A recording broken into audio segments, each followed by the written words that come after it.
Hello and welcome to Fascists and Fasciae. This is Svet, And this is Brandon. and this channel or this podcast or whatever you want to call it is all about medicine, anatomy, surgery, the history of everything that is gory, great, and oftentimes quite strange. The only thing that's off limits and taboo is anything that's boring. So today, what we want to talk about specifically is we're going to talk about burial rituals and about the meaning of the body after death. And for that, we've picked four key examples, philosophically speaking, not necessarily the two of them, not necessarily the biggest in the world, Mm-hmm. but still very interesting examples to talk about. On behalf of Svet and myself, I'd like to formally apologize for the number of times we say interesting in this podcast. We promise to do our best next time to not use it as much, and for the rest of this episode, we're going to keep count. So that's what we're going to do today. And go ahead and start with the first one. Yeah, and honestly, this was a very nice introduction. I have to say, this was amazing. So then, indeed, we're gonna go into Japan. We're gonna go into Tibet, a bit of Christianity stuff that we probably know, and then a bit into the culture of Islam. Yeah. So then, I think what's interesting in it is indeed to start with Japan and Tibet, kind of see what the comparisons and differences are, given that they're both more or less sharing some stuff in terms of Buddhism and so. So then, why don't we start with Japan? Yeah, Is that a good idea? let's I do think it. we should let's Yeah. start with from the east. Let's start with Yeah. Japan. Yeah. So then, I think it's pretty nice to start first with like the differences of Buddhism and Shinto, because I mean you can't talk about Japan without mentioning these two things, and the fact that even though there should be religious practices, it's more like they're engraved into the culture of Japan to an extent where people don't really identify themselves as religious, but still practice stuff that are given or doctrines that are given by these two. So by Buddhism and Shinto. Oh, which is the same. Which is the same here with Christianity, right? Yeah. I mean, to an Why extent. is that? Well, let's talk about that after. Let's talk about Japan okay, first. Japan.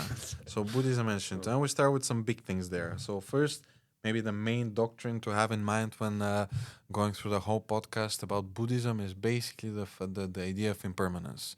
I guess you can say what the actual term is in the Japanese language. Well, yeah, I read that in Japan they call it mono no aware, which is meaning it's the awareness of impermanence. So it's the idea of being conscious of the fact that we are as humans impermanent and that Yeah. everything in life is impermanent. Right. Yeah.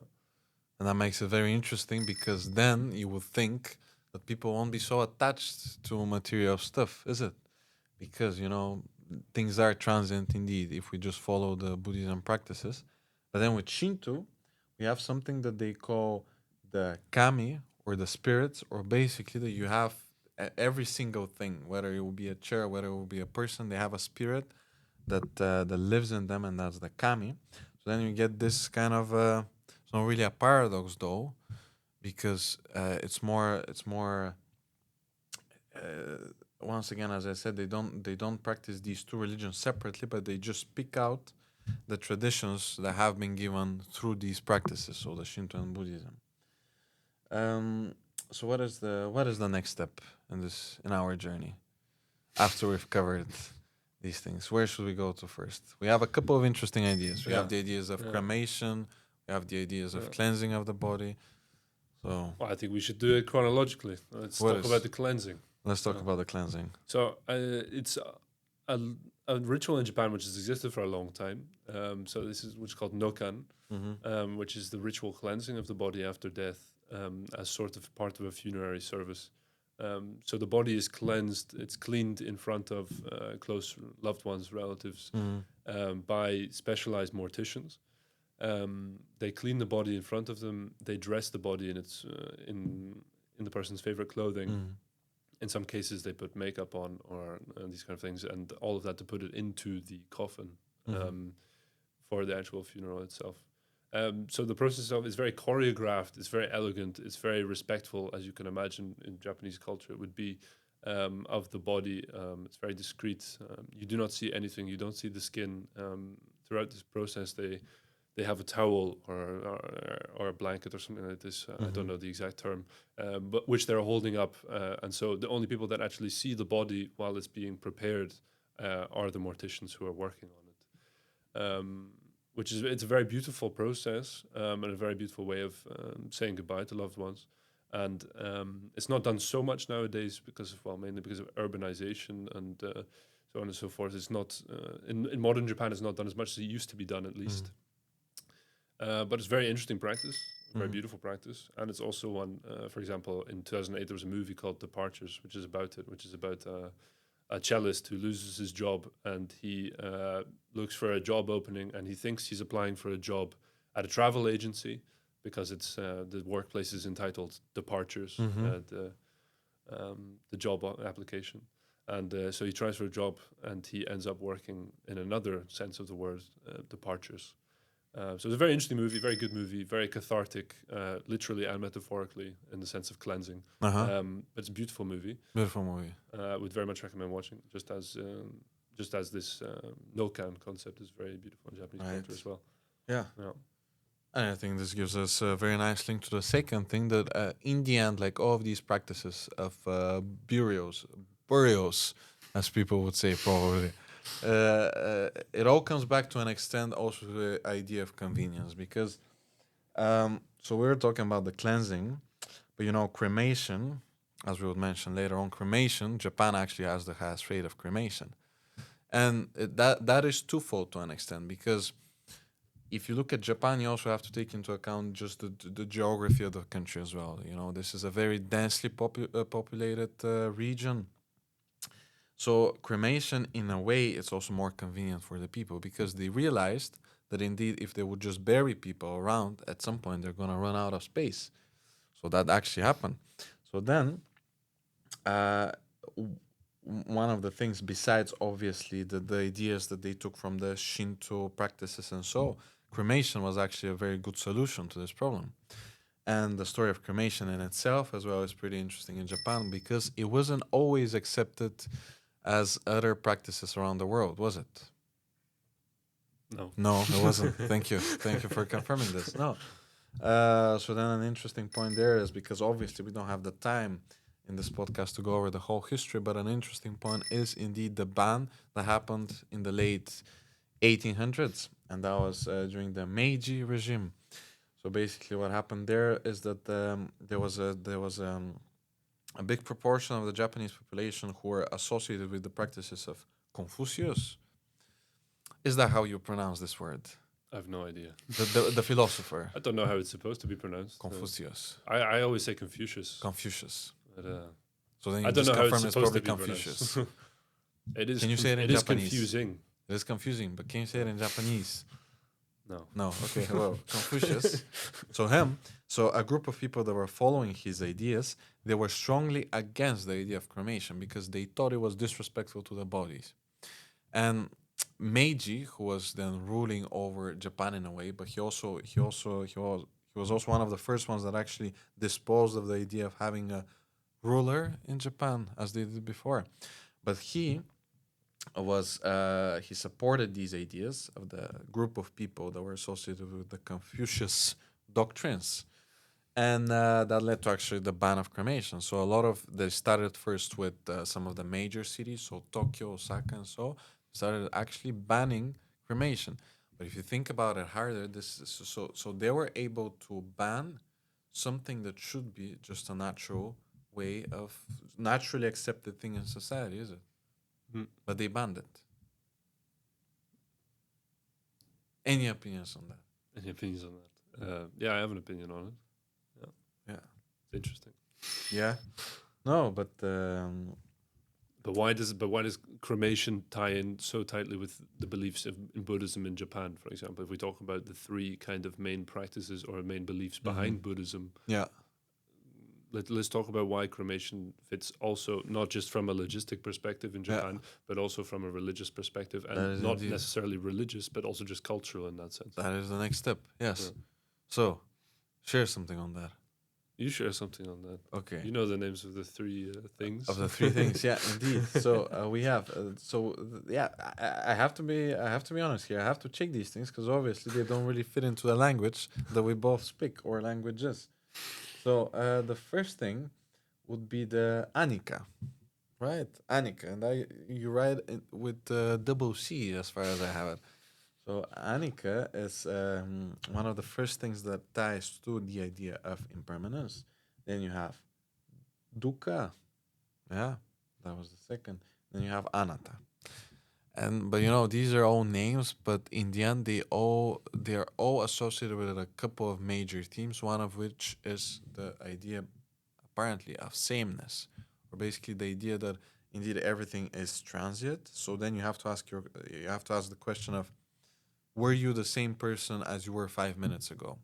And if we follow these three major things, so these three names that I mentioned before, apparently you're not. Well, it's like I don't remember which philosopher said it, but the philosopher who said Mm-hmm. that a man can never step in the same river because when he steps in that river, the river is not the same, and nor is he the same. No, I don't remember who said it. Maybe it was Confucius. maybe it I was don't think so, Confucius, but probably not. maybe it was. But again, No. it goes back to these ideas of you shouldn't really attach yourself to things, and everything is not constant. That's important to know. Um, but then with Shinto, with Shinto, it was the body still had some soul in it, like there was something inside. So then you reach to the point of, okay, but why does cremation fit into this? Why? Well, because it's denying that the body after death has inherent meaning in of itself. And it's just a vessel Yeah. to an extent. Yeah, yeah. And then you come up with some very interesting practices of what they actually do then with the body, given that it's just a vessel. So one of them is, the interesting fact there was about the chopsticks. Was it indeed how you shouldn't share chopsticks? The kotsuage, you mean the bone? Please Bone repeat this passing again. ritual. The bone passing ritual. Yeah, The that is the kotsuage. ritual. But also the practice of how you shouldn't share chopsticks, Mhm. and that's disrespectful in Japanese culture. But that actually comes from this process, right? Mhm. Yeah, this comes from the fact that contrary to popular cremation techniques, where the bones are actually pretty severely disintegrated as well with the rest of the body. Yeah, In they Jap- use. I mean, they use in the West. We use a much higher temperature for cremation. so that leads. So the bone fragments are much softer, and the bone fragments themselves can just be put in a cremulator Mhm. and pulverized, Yeah, so that you have the typical ashes that you see. Unlike in Japan, where they use a lower temperature cremation, and so the bones remain more intact. yeah, yeah. And these bones they actually manually put in the urn with chopsticks. Chopsticks of different sizes, which also have a very interesting symbolism to it, which is it acts as this sort of bridge between life and death. That's why you have different sizes of chopsticks. And then there was a very interesting fact of which bone is actually placed last. Well, but I in also the find interesting even just the order of the bones they place. Yeah, this. I mean, they go in the urn. They go from the bones from the foot up to the skull bones. Mm-hmm. But the reason why as well is also interesting. I mean, if you think about it, you're putting it in order. So in a sense, you cremate a person, but then what you do afterwards with their remains is you recreate them. In a strange way, you're kind of rebuilding a puzzle of the Yeah. human being, which has just been destroyed. Well, their body has been destroyed at least. And And then there's interesting. the last bone. Last bone. And which one is the last bone? This is an interesting fact. That I is think. an interesting fact. Which is it? It is one. Yeah, you Yeah. can say. Well, the last one is the so-called C2 for all of our medical connoisseurs, Yeah. and for the rest, it's not actually your last bone in the spinal vertebrae.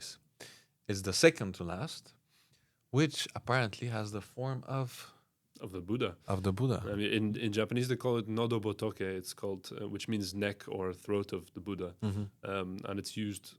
It's always put in last because it resembles the Buddha, Mhm. and there. And That's there me. we're And gonna so put it's a somewhere here maybe. we're gonna put If we manage to do that, picture. there'll be a picture. But as you can see in the picture, it does look like a typical It does. Buddha statue or something like that, which is very interesting. Yeah. And yeah, what an interesting way to reconstruct the body and leave this second to last, the second to last vertebra in the neck on top, Mm-hmm. yeah, on top of the skull as well. Mm-hmm. So it puts the Buddha on top of everything. Very interesting. So it goes back to the fact that in a sense, this could be also related to a simple Buddhist, but also / Shinto tradition. But again, it has more Buddhist influences, as we see. Yeah. Interesting stuff. Yeah. So that. Now, Buddhism we're talking about. I think it's a good time to move on to another Buddhist tradition. Very Let's much. talk about Tibet. Tibet. Let's talk about another way in which the body is recycled in a way, but in this way, a much more ecological way. But very brutal as well, no? But very brutal. Very brutal. Very brutal. Because, I mean, some people would be probably aware of the fact that what you have is these so-called sky burials, where what happens is a body of a boy, but sometimes just a normal body. It could be a boy, but it could be something else. It's literally disintegrated, dismembered in front of sometimes also family members. What is this now? So this is the so-called, and I'll need help once again with the terminology there. I don't know why you say that as if I know how to pronounce all of these because things. So I'm guessing as well. But so far you've been doing a great job with the Japanese terms. I don't this know is okay. Well, Jator. I would just go and say it. I would probably have said the same. Let's go with Jator. but and when we look at the etymology of the word, what does that mean then? Well, it means giving alms to the birds. To the birds. So it's like you're giving.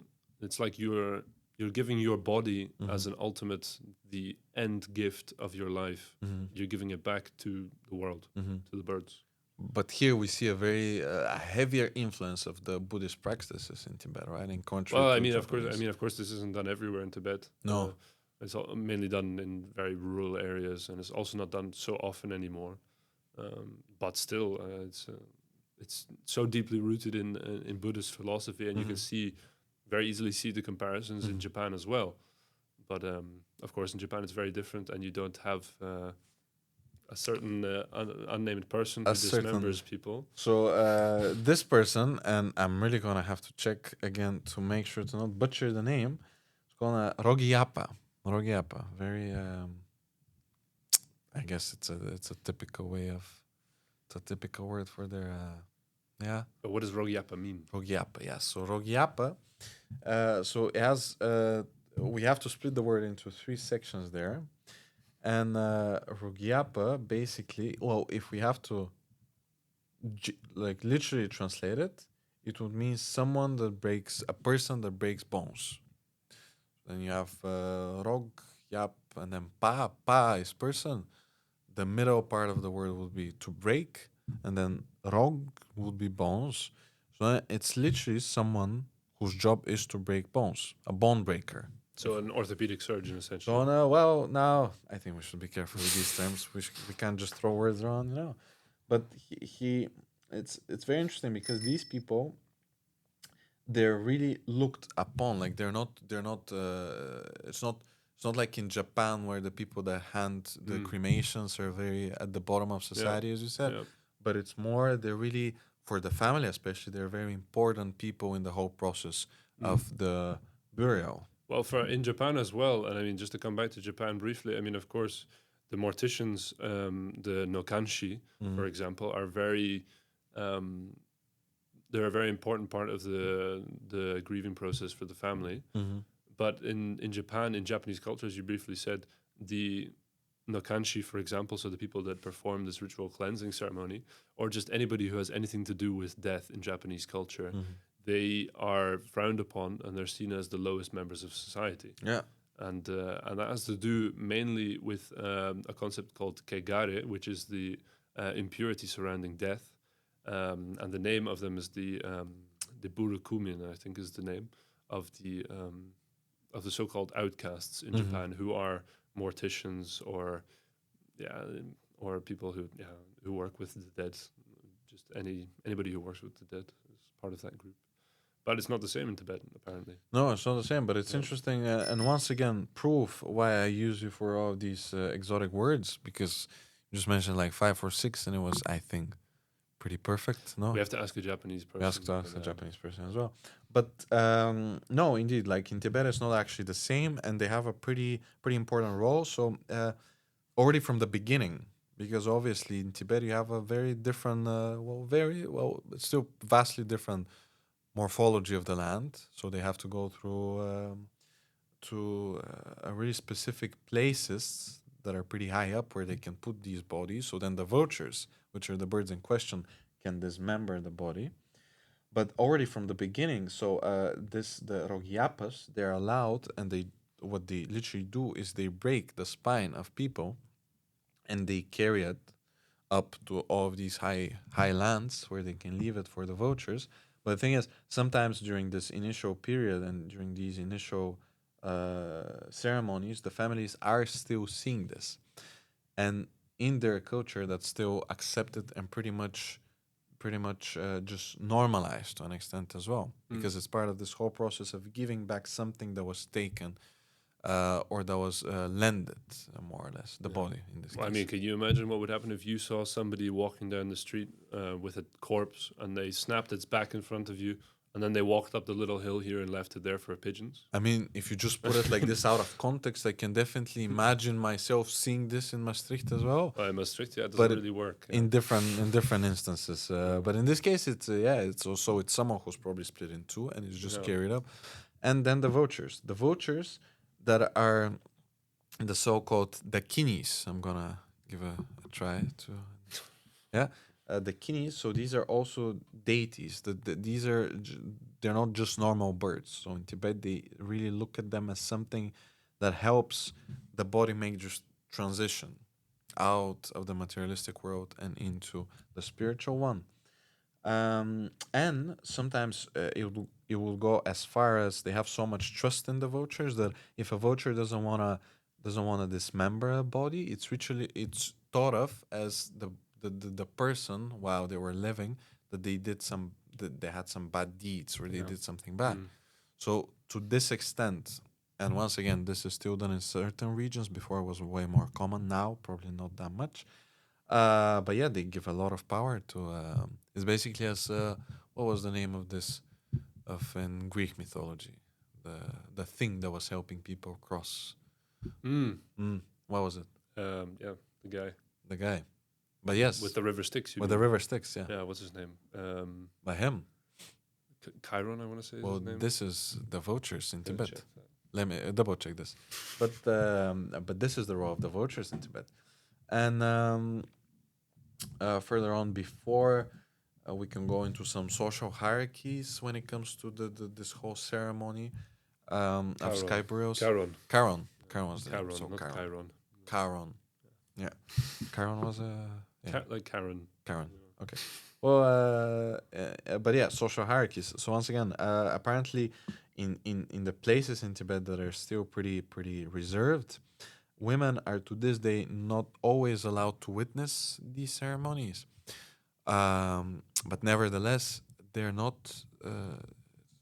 For all of the people in Tibet, it's still not such a gruesome thing to see, which is also an interesting.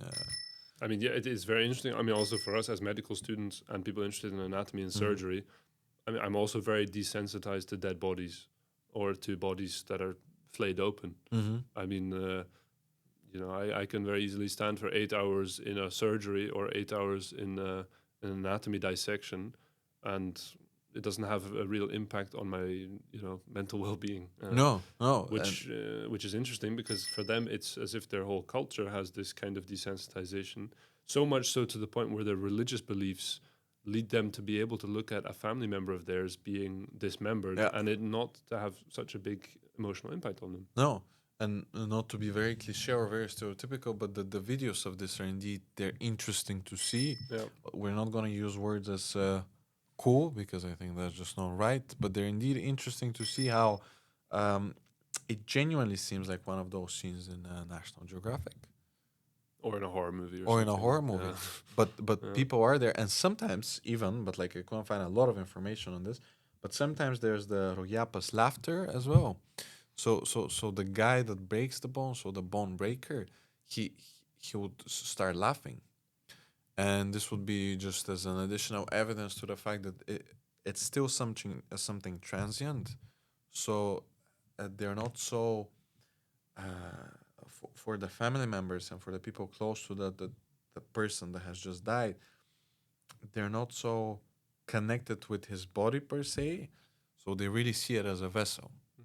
Because imagine like all of these things that were already mentioned, and on top of it, the guy who just broke the spine and then gave the body to the vultures is also laughing. Yeah. I think this wasn't a cultural thing; it would be regarded as something way. Well, for us, different. it's strange from the outside, but but it ties in so deeply to Buddhist beliefs and principles, like this belief we talked about sunyata. So this idea of emptiness. So anything in the world, it lacks inherent meaning and essence. Yeah. And afterwards, for example, the body has nothing.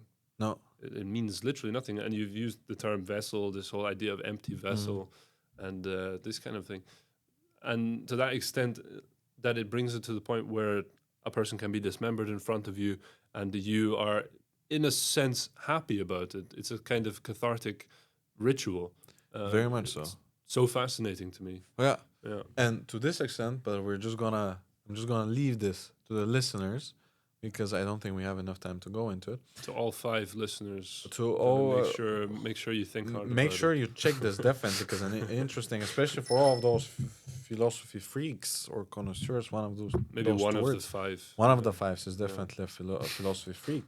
Yeah. But apparently, there's this thing called Robert Hertz's theory of secondary burial, or the idea that primary burial. Yeah, the body is buried, but the secondary burial is the idea of that the body has decayed, and then the family or the people close to the person who just died then also realize that now the body is gone, that the person that was there is gone indeed. Which I imagine is what you're also referring to partly is this Tibetan idea of bardo that we talked about. So this 48 or 49 days after the death of a person, and this transitory state Very much between the two, and in which the person can feel, or the dead person, the soul, or whatever we're interpreting it as, can feel the grief and the emotions of others, and after which it's not there anymore because it's transitioned, it's gone, it's no longer in bardo.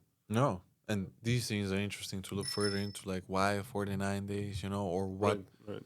what is the how do you come about these ideas of but the body doesn't immediately disappear, or the soul as well doesn't immediately disappear. Like why was it why?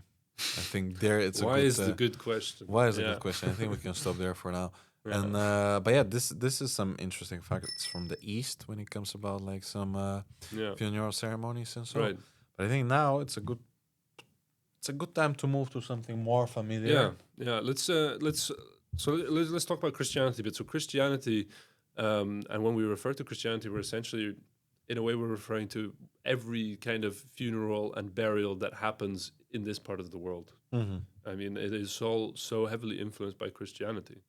And the idea of burials in the first place, instead of cremation, for example, like more than 99.9% of deaths in Japan, in Christianity, cremation was essentially, it was heavily frowned upon. And until in the Netherlands, for example, 1955, off the top of my head, is when cremation stopped being illegal. So only since 1955 are you actually legally allowed to perform cremation in the Netherlands because of these religious beliefs. So in Christianity, the idea is burial happens. Why? Because of resurrection. The idea of dies irae, the day of judgment, the day of wrath. So the day where we are judged and we are decided if we go to heaven or if we go to hell. And so what happens is our bodies were buried. And why are we buried? To protect our bodies, which are created by God. This concept of imago Dei, in God's image. We're essentially given a body, and after death, it has to be taken care of as well. It's not finished yet, because we are to be resurrected on the day of judgment. And until then, our body has to be taken care of. So we bury it, we keep it safe underground, where it's not going to be damaged by the elements or by anything else, so that one day it can rise again. And that's, again, the idea of burials being from west to east, if you think from head to toe. So your feet are facing towards the east is what I'm trying to say. But that you're buried towards the east, the idea is that Jesus, in the second coming of Christ, when he comes back, it will be from the east. And so you're ready to go towards Jesus. No. So that's an interesting concept. And you will see it, for example, while cemeteries, another thing, cemeteries are so often next to churches, because I mean the spiritual ties between burial and Christianity. But the fact of rising towards the east for resurrection itself, you will also see that yeah, I imagine almost always, if you go to a cemetery, they're facing towards the east, which is also extremely interesting that that happens, all because of this concept of resurrection, or resurrection of the flesh, at least, which is very interesting. But it also raises the question because, for example, in old Christian texts and chants and stuff like this, you have the ideas and practices of the best possible practices surrounding death. So, what is the best possible way that we can take care of the body, and what are we supposed to do surrounding death? Ars moriendi, so the art of dying. So, how do we kind of optimize death from a religious perspective? And that includes so many different things. But the idea is that our body after death is also sacred. It doesn't lose its sacredness as it does in Buddhism. Complete opposite. It's Indeed. the Completely complete opposite. opposite Yeah. to Buddhism, and that is what we live with in the West. Which Yeah. is why for us, I mean, our inbuilt inherent Christianity, even for atheists, is what makes us have kind of such a visceral reaction to this Buddhist ideas. Even in Japan, for example, I feel the idea of passing bones to each other with chopsticks. I think the idea in the West of passing your loved one's bones to each other is very strange. And I think, of course, one reason for that is Christianity deeply, and another is our kind of cultural distance from death, and our cultural distance from the human body as well, and to an extent. And I find that fascinating that it's so different in Christianity, and that the best possible practice in Christianity is so different. And this is like, now when I was just like hearing you, I was thinking indeed, like the apparently all of these things are pretty much well thought of, and they're described as well. But like, I'm not sure, as you said, like, it's such a common practice in the West that I'm not sure if some people still even believe in it or know all of this, but nevertheless still practice it. For example, I can imagine I know personal examples of people that would still, they're okay with these things or it's all normalized that they know, okay, so if we lose someone, goes to the graveyard, it's buried like this, it's buried in this way, it's next to a church, all of these things, but like they might not be the biggest believers, but they still do these things, like it's Well, even atheists oftentimes have funerals in churches. weirdest thing. So then Weirdest, I don't know, but the weirdest thing I've ever heard of. But like this, this is an exaggeration. But we need to put. I think there will be some. If we, in some other episodes, I think we can come up with some weirder things. To be honest, definitely. But this is a start. We'll go from here. A start, yes. We can only go up, and or down, depending on how you look at it. See, that's a metaphor as well. We could go down as well. But this is. But yeah, indeed, like it's one of those things. What is it? It's there was a term for it. A term for such things that are just so culturally engraved that people stop questioning or thinking of what the reason for them was, but they just believe in it on a major level. There was a term for it. I'll come with it. You can come with it as well. I think I know of the term, but I don't know the term. But that term. Maybe I'll randomly say it in about 5 minutes. In any case, remember it's that term, but it's a term of, it's common practice. Yeah. It's just common practice. But yeah, that was Christianity. It was You just mean it's dogmatic. Yeah, I know, but like there was a more specific term as well. I know what you mean. Yeah, there is. Yeah. I feel, it's not important. Yeah. Okay. So we do that. Yeah.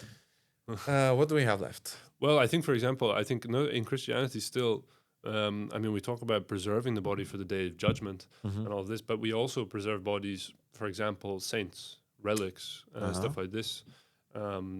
In Catholic practices, here in Maastricht, for example, it's a very, very Catholically influenced city, as one with very interesting history as well. We talk about the Saint Servatius. Here in Maastricht, they have the relics, and every so many years they have this process in which they walk around Maastricht with parts, or theoretically. With different relics and different parts of, say, Saint Servatius, for example, and they walk around. It's a whole kind of how would you say, parade is maybe not the right word, but a parade.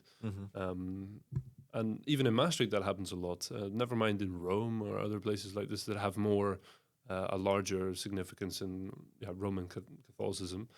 but the body is even preserved for those kind of things as well. For that simple fact that the body remains sacred after death in Christianity.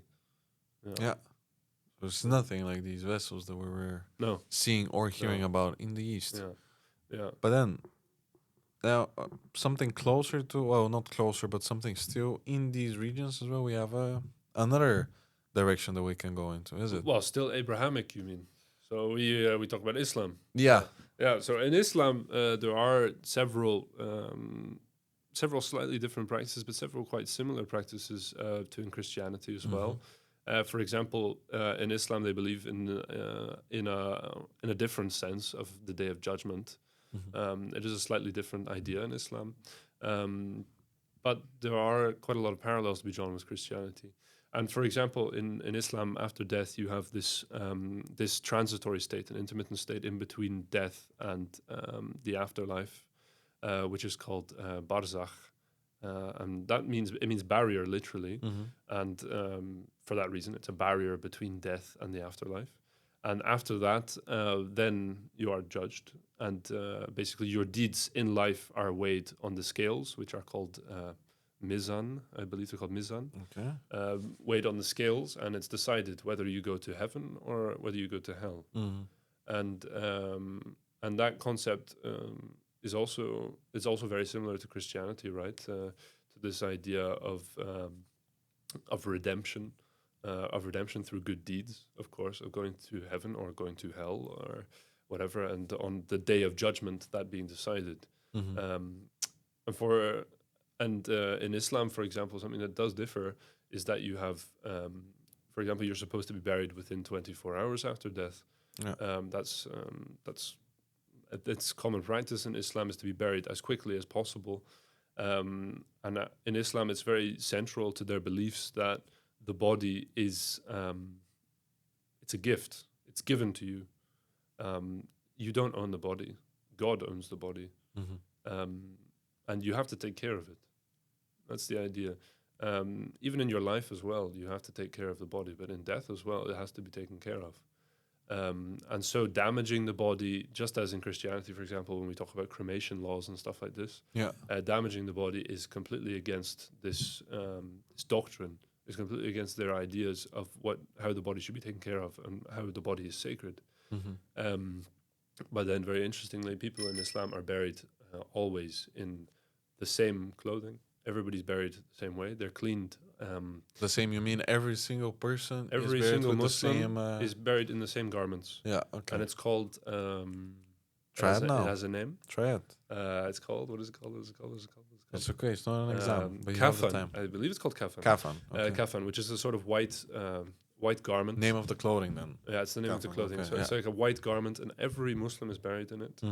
Poor, rich, doesn't matter if you are as rich as Bill Gates or as poor as you can possibly Everything's equalized. Everybody's equalized in death. Okay. Everybody's equalized in death, which I think is I think it's a really interesting way of looking at death, and that is that everybody dies, and everybody in death is rendered the same.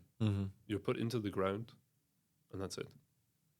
You're returned to God. You know, in a way, if we go deeper into it, it's interesting because, right, like all of these things, just funerals in general, you know, all of these ceremonies that we have talked about, and you can go deeper into Islam as well in a bit, but it's, you know, it goes back to the idea that we've always wanted to make sense of the fact that we are transient, you know, right? Like you want to make sense of death.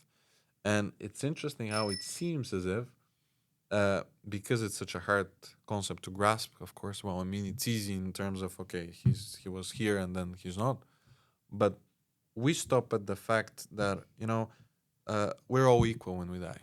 So that's it. Like, we don't want to go deeper into it. Like, we just, you know, you draw the line and it's all the same in the end.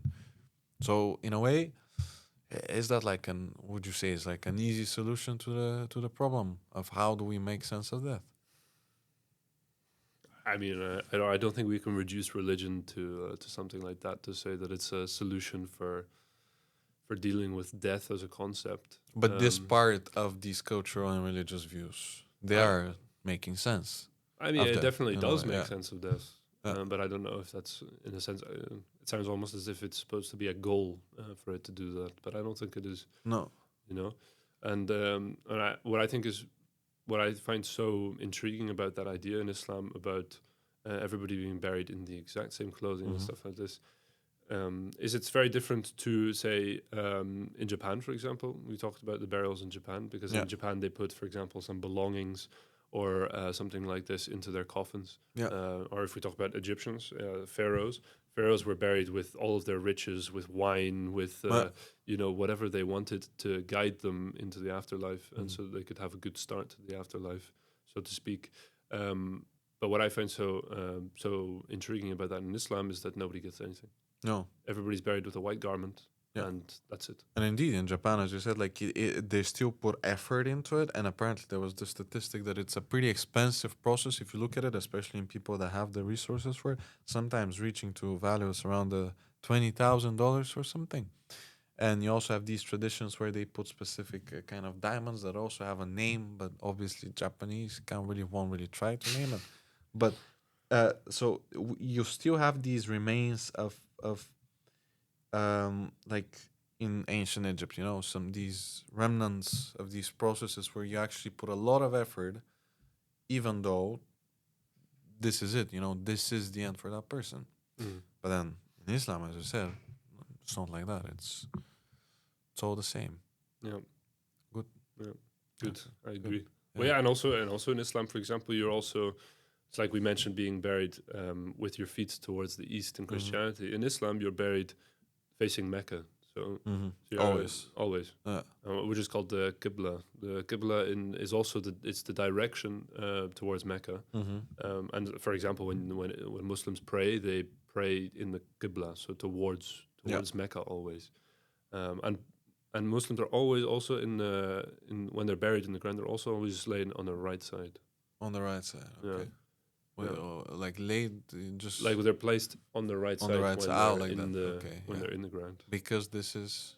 It's a good question. I don't know, but I do know. For example, it is sunnah. So sunnah being that it is what the Prophet Muhammad did. Is that he would lay on his right side. Okay. So I'm Maybe making an like assumption that is why. Yeah.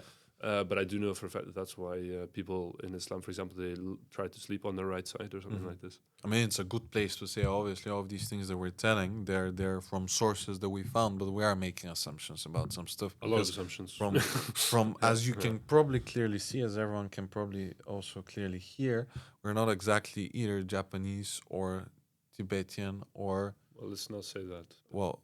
But yes, it would be a correct assumption if you made that assumption. Exactly. Yeah. That's a very nice. And we're also not experts about any. We're not experts about any of these things, but we hope that we're giving some droplets, some insights into some interesting cultural views. Yeah. Probably someone will go further into it. I think there's so much that we haven't said, but I think it's a good place to cut it off right now. It's a very good place. I think we had a really interesting conversation discussing these 4 examples. Yeah. Of course, there are way more examples, but these are 4 examples we just had kind of brainstorming together. What do we think are interesting? Of course, Christianity, huge influence where we live, huge influence in the world. Islam, of course, huge. Japanese custom, of course, it doesn't spread really outside of Japan, but it's Buddhist philosophy at its core. And this Tibetan practice, of course, is very regional, but it's so different. And it's so interesting, and it's so interesting to consider and to talk about. Yeah. And that's what we did. And so today, I'm very happy that we sat down and we talked about this. And we talked about how in some cultures, the body is sacred. In some cultures, the body is ecological. It's recycled. We've talked about how in other cultures, it's seen as nothing. It is just a thing. Just flesh and bones. And that is, for me at least, the idea. And it's an idea which is entirely at the core of what Fascists and Fasciae is. Which is neutralizing everything and kind of breaking it down into what it is at its core, and not being afraid of taboos, because this is a very taboo topic. And we started right with taboo. We started with death very and burials. It's a very aggressive way to start. But the title of the channel is also a very aggressive way to start.